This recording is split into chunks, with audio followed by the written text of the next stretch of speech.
પ્રયાગરાજના મહાકુંભથી ગુજરાત ફર્સ્ટનું મહાકવરેજ સંગમ સ્થાનથી ગુજરાત ફર્સ્ટનો ગ્રાઉન્ડ ઝીરો રિપોર્ટ। મહાકુંભથી મહાસંવાદમાં પરમાર્થન નિકેતન આશ્રમના પ્રમુખ સાથે સંવાદ કર્યો। પરમ પૂજ્ય શ્રીતાનંદ સરસ્વતી સ્વામી સાથે સ્ફોટક સંવાદ। કુંભના મેળાને મેલો કરવા અનેક પ્રયાસો થયા। સારી વ્યવસ્થા પર કેટલાક લોકો ષડયંત્ર કરી રહ્યા છે। ષડયંત્રકારીઓ સનાતન ધર્મને નહીં હરાવી શકે। વિશ્વ હવે માને છે કે કંઈક તો છે ભારતમાં। આ દેશનો સંગમ જ સંવાદ છે। આ સંગ્રામ નહીં, સંવાદની કથા છે। આ આત્મમંથનની કથા છે। હું જાતે સ્વચ્છતા જાળવું છું। સ્વચ્છતા છે તો સ્વાસ્થ્ય છે।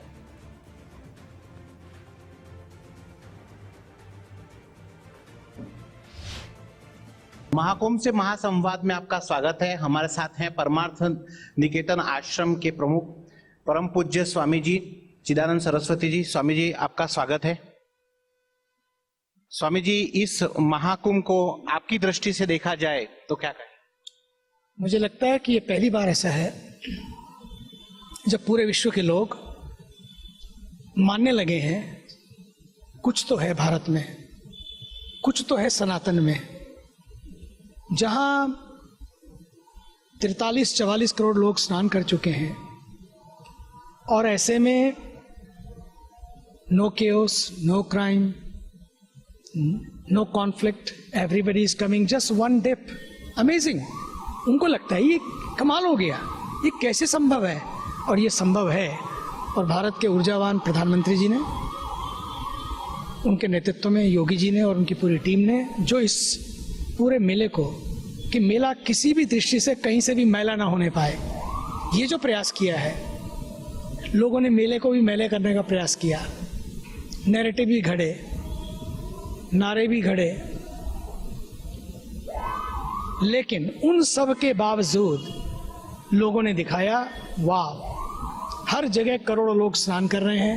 हर घाट लोगों से, उनकी आस्था से, उनके भाव से बटा हुआ है। फिर भी लोग कहते हैं भारत बटा हुआ है। कहाँ बटा है भारत? यही तो महासंवाद है जो पूरे विश्व को देखना चाहिए, केवल बातों में नहीं बल्कि एक्शन में, थ्योरी में नहीं, प्रैक्टिस में, कि कैसे पूरे देश के लोग यहाँ पर महाकुंभ में महासंवाद कर रहे हैं। कोई किसी की जाति नहीं पूछ रहा और संवाद हो रहा है। कोई ये नहीं पूछ रहा है कोई छोटा है कि बड़ा है, कोई ऊंचा कि नीचे, संवाद हो रहा है। बस इस देश का संगम ही संवाद है, संवाद ही संगम है। और संग्राम से शुरू हुई ये कथा, देवासुर संग्राम से, मैं कहना चाहूंगा ये संग्राम की नहीं बल्कि संगम की कथा है। ये सागर मंथन की नहीं बल्कि स्वयं के मंथन की कथा है। ये अमृत मंथन की नहीं, आत्म मंथन की कथा है, जहां खुद का मंथन करना है। मैं कहां खड़ा हूं? क्या हिंद फर्स्ट है कि नहीं मेरे ब्लड में, मेरे एजेंडे में? मेरी प्रोफाइल तो बन रही है, लेकिन मेरे देश की प्रोफाइल बने, उसके लिए मेरा क्या योगदान है? जिस दिन ये बात हो जाएगी, संगम का स्नान हो गया, डुबकी तो संगम में लाके लोग चले जाएंगे। हमें तो रोज इनर संगम में डुबकी लगानी है कि हम कहाँ खड़े हैं। What is happening to us? What is our contribution to our nation? Look at the prime minister of India. कमाल नहीं है? अकेले व्यक्ति, सुबह यहाँ, दोपहर यहाँ, शाम वहाँ, रात वहाँ, और उसके बाद भी लगे हुए हैं। गालियां खाकर भी लोगों को गले लगा रहे हैं, अपमान झेलकर भी देश का स्वाभिमान बढ़ा रहे हैं। तो ये अपने आप में ही इतना बड़ा संदेश है। यही महासंवाद है। संवाद बातों में नहीं होता है, संवाद एक्शन में होता है।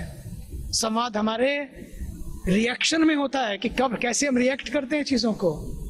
कई लोग रिएक्ट करके ही जी लेते हैं। बात ये रिएक्ट करने की नहीं है, रिफ्लेक्ट करने की है, इंट्रोस्पेक्ट करने की है कि हमारा क्या कंट्रीब्यूशन है। क्या छोटी छोटी बातें घड़ के कुछ घटाने की कोशिश करें, या जो घटा है उसको भी संभाल के आगे बढ़ाने की कोशिश करें देश को। जब भी कुछ घटता है तो पैनिक क्रिएट करने की जरूरत नहीं है, सैनिक होने की जरूरत है। हम लोग पैनिक क्रिएट कर देते हैं कई बार। पैनिक ना क्रिएट करें, सैनिक बने। सोचे तो सही, कहाँ ऐसा होता है? किस देश में होता है? किस मुल्क में होता है कि इतना माहौल बदल दे कि 43-44 करोड़ लोग स्नान कर चुके हैं और उसके बाद भी लोग चले आ रहे हैं, रास्ते बंद करने पड़ रहे हैं, लोगों को अनाउंसमेंट करना पड़ रहा है, गाड़ियों के प्लेटफॉर्म बंद, स्टेशन बंद करने पड़ रहे हैं। कृपया मत आइए, क्योंकि भीड़ बहुत है। इसलिए नहीं कि मत आइए, इसलिए कि किसी को कष्ट ना हो। अपना परिवार ही तो है ना। तो जो लोग आए उनको भी पता है कि सारे रास्ते जाम हो गए हैं, क्योंकि लोगों ने इस देश के सनातन का जाम किया है। उनको लगता है कि नहीं, इस देश में दम है, इस संगम में दम है। ये बातें नहीं है, ये बातों से उठकर जीवन है। लेकिन स्वामी जी, साजिशें तो बहुत हुई इसको बदनाम करने की। साजिशें भी हुई, लेकिन साधना भी कम नहीं है। लोग साजिश करें, ये उनका दिल है, लेकिन साधना करने वालों का भी तो प्रभाव है। यहाँ लोग बैठकर साधना कर रहे हैं, वो साजिशें कर रहे हैं, लेकिन देश साजिशों से नहीं, साधना से चलता है। एक स्वामी जी, हमने बहुत सारे विदेशी भक्तों से यहाँ पे बात की, हर किसी का एक ही बात कहना है, अमेजिंग। तो उनको इन कोई चीजों का फर्क नहीं पड़ रहा है, वो सच में वो लोग यहाँ भक्ति करने आए, ऐसा माहौल है। ये अपने वालों को ही है मुसीबत कि जब देखो जहाँ देखो छोटी छोटी बातें क्रिएट कर लेते हैं। ये हो गया, वो हो गया, ऐसा हो गया। अरे यार, एक मौका मिला 140-44 साल के बाद, कम से कम यहाँ होने का मौका मिल रहा है, यही बहुत है। यहाँ पहुंच तो गए, धक्के कहाँ नहीं धक्के खाते लोग। बड़े बड़े शो होते हैं तो लोग लंबी लंबी लाइनों में लगते हैं, वहां भी जाम लगता है। लेकिन यहाँ पर जो पूरे विश्व से लोग आए, अभी आप देखेंगे, अभी देखेंगे सैकड़ों विदेशी कैसे झूम रहे हैं, आनंद ले रहे हैं, मस्ती ले रहे हैं। उनको लगता है कि हमारा कितना भाग्य है। विश्व फलक पे एक मैसेज तो जरूर जाएगा स्वामी जी। चला गया, अब अपने वालों को मैसेज भेजना है। कमान, उनका भी दिल बदल रहा है, उनको भी लग रहा है बोल नहीं पा रहे हैं, उनकी भी शक्लें बदल गई हैं, उनकी भी अकल बदल गई है। इस सारे मेले की शक्ल को देखकर उनकी अकल बदल गई है। इसलिए पूरे विश्व के लोग आके आनंद ले रहे हैं, और थोड़े से लोग हैं अपने यहाँ भी। ऐसा नहीं कि सारे। इस देश की भक्ति कमाल है, इस देश की आस्था कमाल है, तभी तो यहाँ पर इतने 44 करोड़ लोग ना चुके हैं। क्यों? क्योंकि आस्था ही तो है।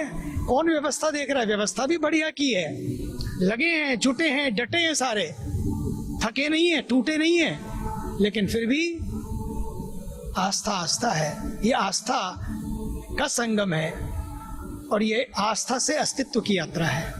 स्वामी जी, हम आप देख रहे थे कि आप एक एक कचरे के ऊपर भी ध्यान दे रहे थे कि प्लास्टिक फ्री, और सबसे अनोखा शिविर हमने देखा है यहाँ पर जहाँ पे 0 प्लास्टिक का यूज हुआ है। तो इससे क्या संदेश देना चाहिए? ये हमें स्टायरोफोम, थर्मोकोल, प्लास्टिक, किसी भी चीज को यूज नहीं करना चाहिए, क्योंकि कुंभ एक मैसेज है।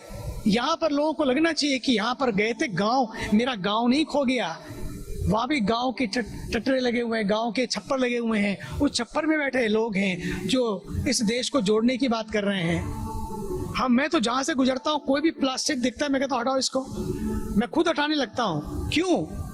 क्योंकि एक जगह से हटेगा, दोबारा कोई नहीं डालेगा। नहीं तो एक पड़ा है, दूसरा पड़ा है, तीसरा पड़ा है, सब वही कचरा कर देंगे, ढेर हो जाएगा। माना कि जमी को गुलजार ना कर सके हम, कुछ कांटे तो कम हुए गुजरे जिधर से हम। इसलिए जहां से गुजरे चुनते चलें, बुनते चलें, और अपने देश को बढ़िया बनाते चलें। और स्वच्छता है तो स्वास्थ्य है। रहेगा स्वच्छ भारत तो बनेगा स्वस्थ भारत, और स्वस्थ भारत ही सशक्त भारत, समृद्ध भारत और सनातन भारत बनेगा। मुझे तो लगता है सनातन है तो भारत है, भारत है तो सनातन है, सनातन है तो सेक्युलरिज्म है। नो सनातन नो सेक्युलरिज्म, नो सनातन नो संगम। ये सारा इसलिए कि सनातन बचा हुआ है, ये सनातन का खेल है, ये सनातन की माया है। इसलिए हमें सनातन को बचा कर रखना है। उसके लिए अपने घरों में अपने संस्कारों को, अपनी संस्कृति को जिंदा रखना है, अपनी जड़ों से जुड़े रहना है, अपने मूल से जुड़ना है, अपने मूल्यों से जुड़ना है। वैल्यूएबल चाहिए, लेकिन वैल्यूज को ना भूल जाए, इसका ध्यान रखना है। यही तो महासंवाद है इस महाकुंभ का। धन्यवाद स्वामी जी। स्वामी जी ने जो संदेश दिया है स्वच्छ भारत का और जिम्मेदार नागरिक बनने का, हमने हर जगह पे देखा है कि स्वामी जी खुद एक एक चीज पे ध्यान दे रहे हैं। अब हमारी जवाबदारी है कि हम एक एक चीज पे ध्यान दें और भारत महान है उसे और महान बनाएं। कैमरामैन विनोद शर्मा के साथ विवेक कुमार भट्ट, प्रयागराज।